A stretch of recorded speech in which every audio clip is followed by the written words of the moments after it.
नमस्कार दोस्तों, स्वागत है आप सभी का स्टूडेंट सॉल्यूशन क्लासेस में। और आज हम पढ़ेंगे बच्चों पारिभाषिक शब्दावलियाँ। ये टॉपिक बहुत इम्पोर्टेंट है। यहाँ से आपको 2 नंबर का क्वेश्चन जो है पेपर में सीधा सीधा देखने को मिलता है। तो कुछ खास नहीं है, वैसे इतना सा आपको ध्यान रखना है, इसमें वर्ड और मीनिंग है। यहाँ पर एक शब्द दे रखा होता है, उस शब्द का अर्थ आपको याद रखना है बस। आपको पेपर में भी 2 शब्द मिलेंगे, इसमें से 2 वर्ड मिलेंगे और उस वर्ड का हिंदी अनुवाद जो है वो आपको लिखना होगा पारिभाषिक शब्दावलियों में। बस बेटा इतना ही है। तो आज हम जो है ए से जुड़े हुए जो शब्द है उन्हें देखते हैं और कोशिश करते हैं कि हम उसके हिंदी अनुवाद को साथ साथ में याद कर सकें छोटे छोटे तरीक़ों से। ठीक है, चलिए शुरू करते हैं। तो पहला मीनिंग आपको यहाँ पर दिखाई दे रहा है बच्चों। पहला मीनिंग है अबैंडोमेंट।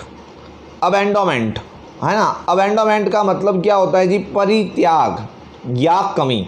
अब इसे याद कैसे करें, याद कैसे करेंगे? तो बीच में देखो एक शब्द दिखाई दे रहा है BAND, बंद है ना। हम क्या बोलते हैं? बंद।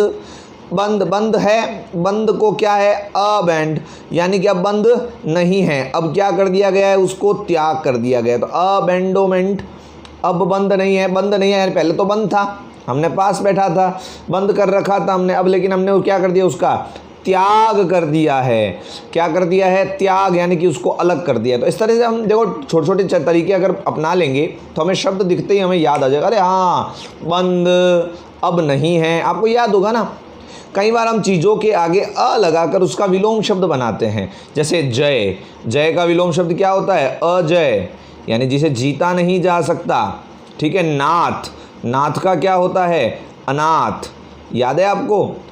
तो इस तरीके से हम जो है शब्द बना भी सकते हैं। तो यहाँ पर आपको जो दिखाई दे रहा है बंद, बैंड से आप याद, बंद बंद से आप याद कर लो अबंद, यानी कि अब उसका क्या कर दिया गया? त्याग कर दिया। अब त्याग कर दिया तो यहाँ पास में क्या हो गई? उसकी कमी हो गई। तो यहाँ से आपको दोनों मीनिंग इसके याद रहेंगे, जो भी याद रह जाए। अबैंडोमेंट, परित्याग या कमी, याद हो जाएगा बच्चों। आगे बढ़ते हैं।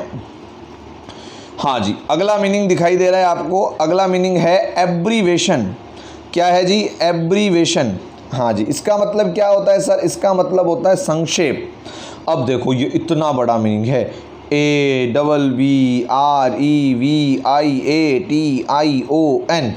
इतने बड़े मीनिंग का क्या करना पड़ेगा हमें? इतना बड़ा मीनिंग तो सर याद नहीं रहेगा, तो क्या करना है? इसका संक्षेप यानी छोटा कर देना है। तो एब्रीवेशन, एब्रीवेशन, एब्रीवेशन का क्या होता है? संक्षेप करना।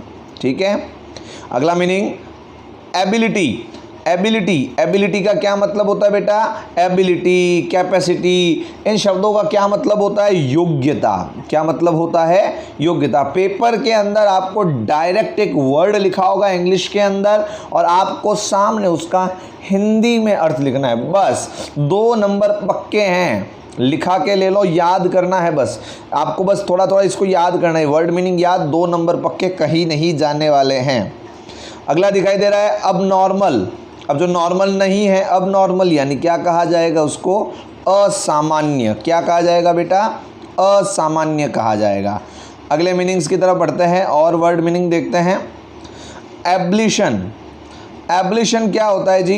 एब्लिशन ये होता है उन्मूलन। उन्मूलन होता है कि जड़ से समाप्त कर देना, किसी चीज़ को एकदम ख़त्म कर देना, समाप्त कर देना। ठीक है। ये देखो यहाँ पर इसको याद करो, BAL को पकड़ो। ठीक है, यानी कि अब जो बला हम बोलते हैं ना, बला, बला कहते हैं ना, हम कई बार शब्द सुना होगा बला। बला कहते हैं ना कि बुरी बला टली, है ना। बला टली यानी कि बुरी चीज़ निकल गई, ख़त्म हो गई। तो बला दिख रहा है बला, अब बला के आगे भी आ लग गया, यानी बला टल गई। तो इस बला का क्या हो गया? समाप्त हो गया। तो उन्मूलन याद रह जाएगा। अब एलिशन आती है, BAL को पकड़ लेना, BAL को पकड़ लेना और आगे ए देख लेना। हाँ, बला, बला सर ने कुछ याद बताया था, बला टल गई, अ आ रहा है, यानी कि कुछ हो गया, ख़त्म हो चुका है। तो उन्मूलन यहाँ समाप्ति, है ना। आगे देखते हैं, आगे देखते हैं। अगला आ रहा है अब्रिज। अब देखो आप पहले सड़क से जाते थे अपने ऑफिस, सड़क से जाते थे स्कूल, बीच में आ जाता था क्या? आपके रेलवे फाटक। लेकिन अगर यहाँ पर ब्रिज बना दिया गया तो अब आपके लिए क्या होगा? रास्ता आसान हो गया, रास्ता छोटा हो गया, रास्ता संक्षेप हो गया, टाइम कम लग रहा है। तो अब ब्रिज, ब्रिज बना दिया गया है। क्या बना दिया गया है? ब्रिज। ब्रिज से याद कर लेना यहाँ पर संक्षेप, संक्षेप करना यानी छोटा करना। समझ में आ जाएगा। अब्रिज का मतलब क्या हो गया बच्चों, छोटा करना, संक्षेप करना। अगला अब्सेंस, ये तो वर्ड याद ही है सर, कोई बच्चा जब नहीं आता था तो हम प्रेजेंट बोले चाहे ना बोले उसकी अब्सेंट ज़रूर बोलते थे, है ना। या फिर सर स्कूल वाली बातें मत करो, बाकी कुछ भी करो, है ना।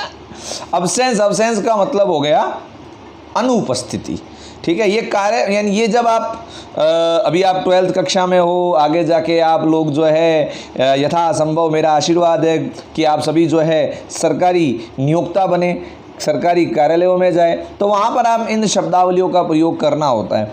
और जो निजी में भी रहता है तो उन्हें इंग्लिश में इन शब्दों का यूज़ करना ही होता है। तो ये जो भी शब्द है ये सारे कार्यालय में बोले वाले शब्द हैं, ऑफिस में बोले जाने वाले शब्द हैं। तो अब्सेंस, अब्सेंस का मतलब क्या हो गया बच्चा, अनुपस्थिति।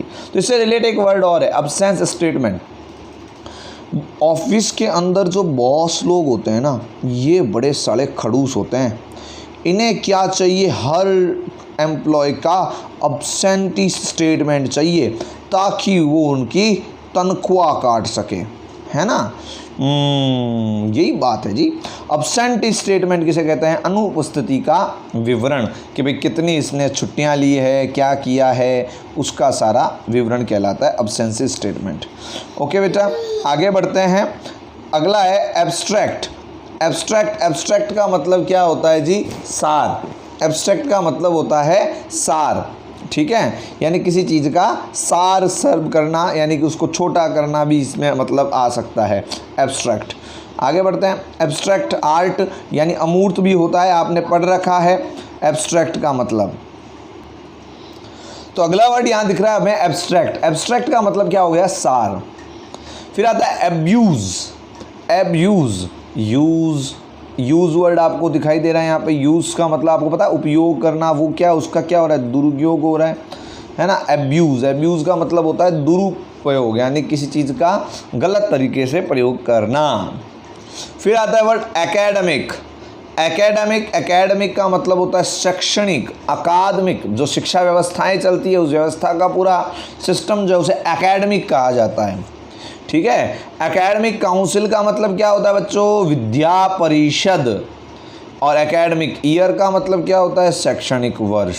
फिर सर ये स्कूल वाली बातें बात बीच में आ ही जाती है कहीं ना कहीं, क्या करे जी, क्या करे, स्कूल वाली बातें तो आएगी ही। आगे बढ़ते हैं। एक्नॉलेजमेंट, जी हाँ बच्चों, एक्नॉलेजमेंट। आपने कहीं से कोई पैसे कटवाए, आपने सपोज द इंस्टीट्यूट में फ़ीस जमा करवाई और फीस जमा करवाते ही आपको एक रसीद दी जाती है ना, उसे कहते हैं एक्नॉलेजमेंट। यानी आपको नॉलेज रहे कि आपने ये पैसा जमा करवा दिया है अथवा आपने ये पैसा दे दिया है, उसके लिए रसीद जो होती है उसे हम एक्नॉलेजमेंट यानी प्राप्ति रसीद, या इसको एक और शब्द के प्रयोग कर सकते हैं, पावती पर्ची।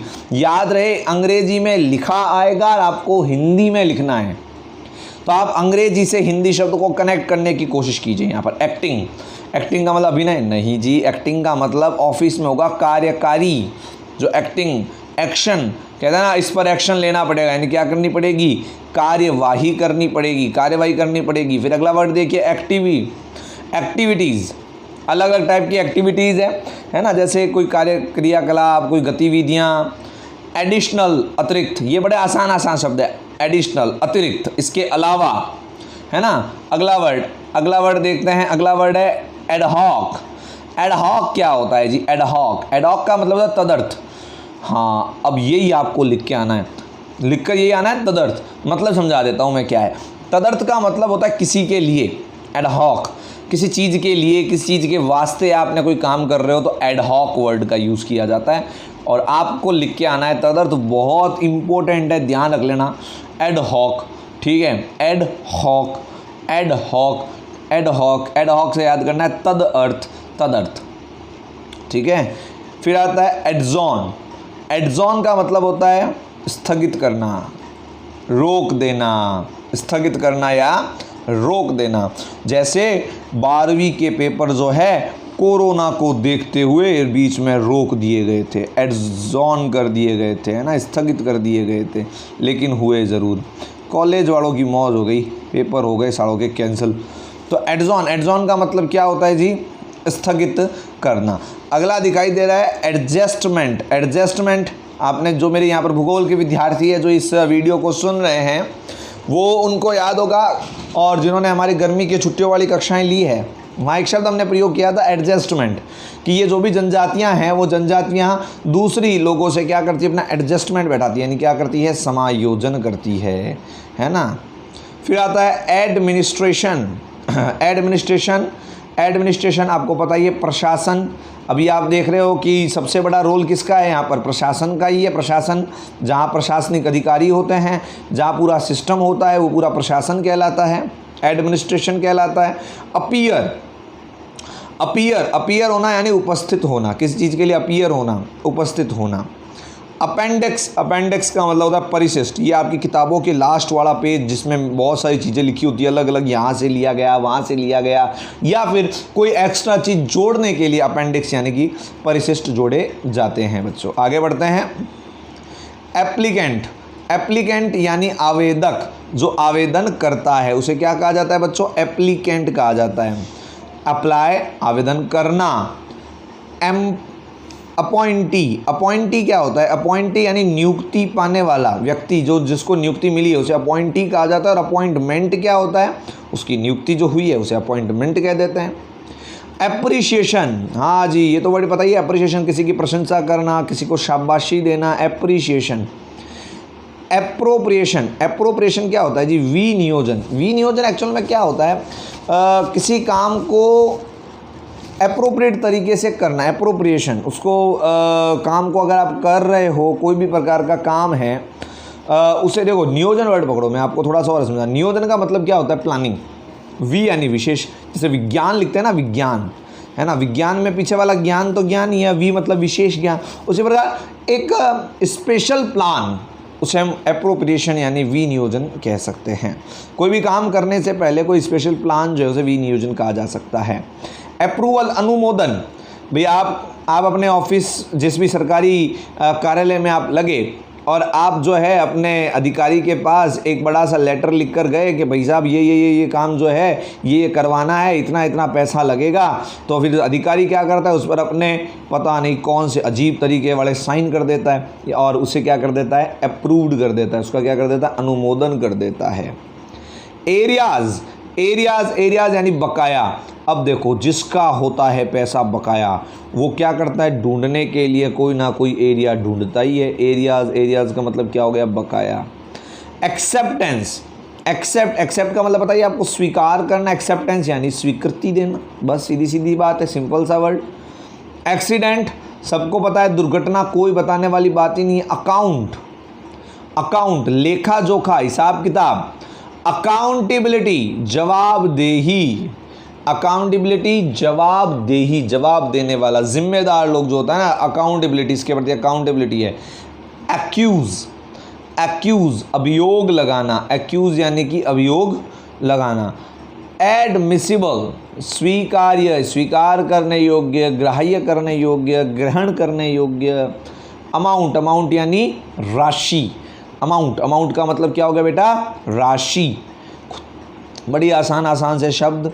अगला है एनुअल वर्ड का मतलब पूरा साल भर में जो हमने किया, एनुअल वार्षिक।